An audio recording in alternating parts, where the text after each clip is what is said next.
Welcome to our new productive day. Government job aspirant Arpita, myself Arpita.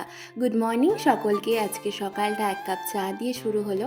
তো এখন আমি আছি বাড়িতে, তো সবার সাথে বসে চা খেয়ে নিলাম আর তারপর বসে পড়েছি পড়তে। তো হাই হ্যালো এভরিওয়ান। তো আমি হলাম একজন গভর্নমেন্ট জব অ্যাসপিরেন্ট, বর্তমানে সিটেট ও আপার প্রাইমারির প্রস্তুতি নিচ্ছি। আর সিটেট পরীক্ষা আমাদের খুবই সামনে, আর মাত্র 21টা দিন আছে আমাদের হাতে। তো এই 21 দিনের মধ্যে কী স্ট্র্যাটেজি ফলো করা, স্ট্র্যাটেজি আর এখন ধরলে কিছুই চলবে না। এখন আমাদের মেইন ফোকাস হবে একটাই, যতটা সম্ভব রিভিশন দেওয়া, কোশ্চেন পেপার সলভ করা আর মক দেওয়া। তো বর্তমানে সেটাই করার চেষ্টা করছি। আর একটু যেহেতু বাড়িতে আছি, তো কিছুটা সময় বাড়ির সবার সাথেও কাটাতে হচ্ছে। তো সেটাতে পড়াশোনার হ্যাম্পার বলবো না, এটাও একটা পার্ট। তো যেভাবে যতটুকু করে পড়াশোনাটাকে এগিয়ে নিয়ে যাওয়া যায়, সেটাই কিন্তু আসল মোটিভ আমার এই চ্যানেলে। তো তোমরা যারা যারা আমার এই চ্যানেলের পাশে আছো, তাদেরকে অসংখ্য ধন্যবাদ, এভাবে আমাকে সাপোর্ট করো। আর বর্তমানে আমি কোশ্চেন সলভ করতে গিয়ে যে কিছু ডাউট পাচ্ছিলাম, সেই ডাউটের থেকে ভিডিও দেখে, ইউটিউব থেকে ভিডিও দেখে সেটা আবার ক্লিয়ার করে নিলাম। কারণ তোমাদের যখন কোশ্চেনে সলভ করতে গিয়ে আমাদের তো 4টা অপশন থাকবে, তার মধ্যে একটা অপশন ঠিক হবে, আর বাদবাকি যে 3টা অপশন সেটাও কিন্তু আমাদেরকে ভালোভাবে জেনে রাখতে হবে। কারণ প্রিভিয়াস ইয়ার সলভ করা মানে এমনটা না যে হুবহু কোশ্চেন তুমি কমন পাবে। এটা আমি কোশ্চেন যতটুকু সলভ করেছি ততটুকুতে মনে হলো। তো অনেক সময় এমনও আসে যে অপশনটা গতবার ছিল সেখান থেকে কিন্তু বর্তমানে পরবর্তী ইয়ারে কিন্তু কোশ্চেন হতে পারে। তার জন্য অপশন 4টাই আমাদের ভালো করে জেনে রাখতে হবে। বিশেষ করে যে সমস্ত থিওরিগুলো আছে, তারপর বিভিন্ন যে মেথডসগুলো আছে, সেইগুলো তো অবশ্যই ভালো করে রাখতে হবে। তো আমি এখানে পেডাগজির যে টাইপসগুলো, সেই টাইপসটাই কিন্তু ক্লিয়ার করছিলাম এখন। তো তোমাদের যদি দরকার হয় তো বলো, আমি নেক্সট ভিডিওতে তোমাদের সাথে শেয়ার করে দেবো। আমরা যখন কোথাও একটা থেকে পড়াশোনা করি, তারপর যখন সেই পরিবেশটা চেঞ্জ হয়, তো একটু তো এফেক্ট হয়, কিন্তু সব কিছুরই একটা পজিটিভ আর নেগেটিভ এফেক্ট কিন্তু থাকেই।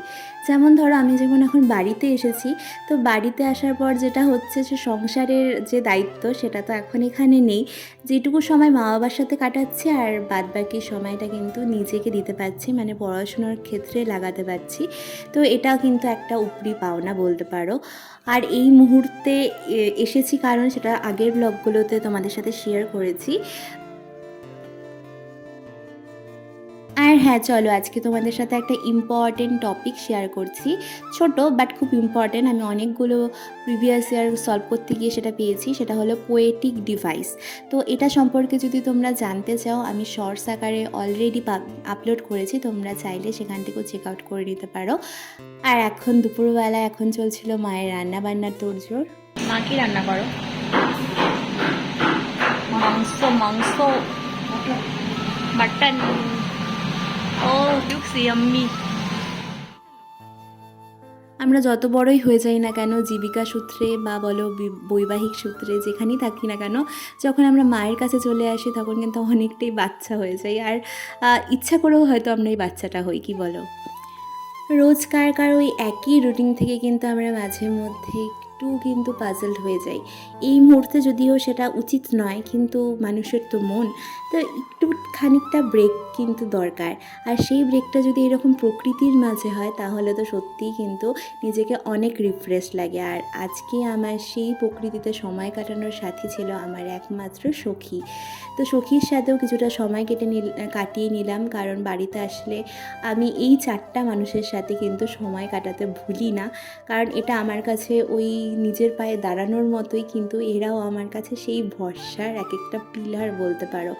তো তার সাথে কিছুটা সময় কাটালাম, সন্ধ্যাটা উপভোগ করলাম, তারপর চলে আসি বাড়িতে। আর আজকে যথারীতি পরের দিন বাড়ি ফেরার পালা। দুটো সিচুয়েশন কিন্তু একদম আলাদা। যে এক্সাইটমেন্ট নিয়ে ভাই আমাকে বাড়িতে নিতে আসে, আর এখন যখন আমাকে বাসে তুলতে এসেছে, সত্যি ওর মুখটার দিকে তাকানো যায় না, আমারও খুবই কষ্ট হয়। তো এখানেই শেষ করছি, দেখা হচ্ছে তোমাদের সাথে অন্য ব্লগে। টাটা।